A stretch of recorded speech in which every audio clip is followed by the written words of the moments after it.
Bir necha kundan buyon ijtimoiy tarmoqlarda Toshkentda bir qiz yashash xonadoni yonib ketgani va ushbu uyni tiklashda xalqdan yordam so'rab chiqqani, oradan taxminan bir hafta o'tib o'ziga yangi avtomashina xarid qilgani ko'plab muhokamalarga sabab bo'lmoqda. Hozirda ushbu qiz ustidan ayrim fuqarolar tomonidan arizalar yozilayotgani ijtimoiy tarmoqlarda ma'lum qilinmoqda. Qizning o'zi ijtimoiy tarmoqlarda muhokama qilinayotgan voqea yuzasidan o'zining Instagram sahifasida aniqlik kiritdi. Hammaga assalomu alaykum. Birinchidan mashinani men o'zim olganim yo'q. Bitta tanishim olib bergan, kim olib berganini sizlarga aytishga do'ljim emasman. Xalqdan yig'ilgan pul, men xudo haq aytmoqman, 15 million so'm yig'ildi. Hammasini Alloh biladi, ko'radi, ko'rib turibdi. Yordam qilganlardan Alloh rozi bo'lsin. Men ularga rahmat aytaman. Haligacha rahmatimni aytaman. 15 million so'mni men uyga ta'mirlashiga berganman. Mana 4 yil bloger bo'lgan bo'lsam, yig'ilgan pullarimni hammasini uyni remontiga tiqvordim. Tommi o'ziga 60 million ketdi. Uyni o'ziga, ichlariga 40 million ketdi. Ularni hammasini o'zim qildim.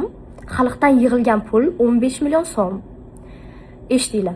Mashinani men o'zim olganim yo'q. Qaysi pulimga olaman men mashinani? Qaysi?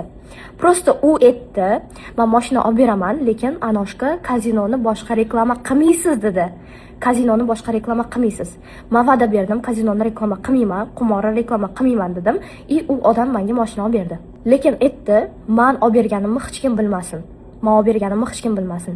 Любой odam maqtangisi keladi, что mashina olganini Instagramga qo'ygisi keladi, to'g'rimi?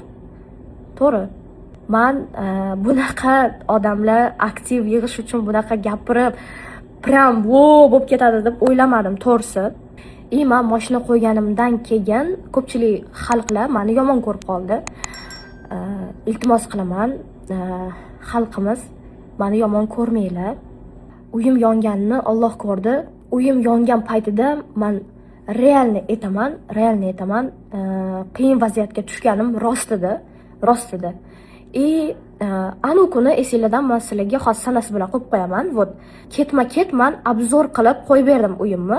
Remont уже bityapti deb, to'g'rimi? Xalqdan yig'ilgan pul 15 million. Menga Raisboy aka o'zlari 10 million berdilar. Общий 25 million bo'lyapti. Qaysi ahmoq odam o'ylaydi, что post qo'yganman, kartamga bitta bola 99 million tashlab berdi deb.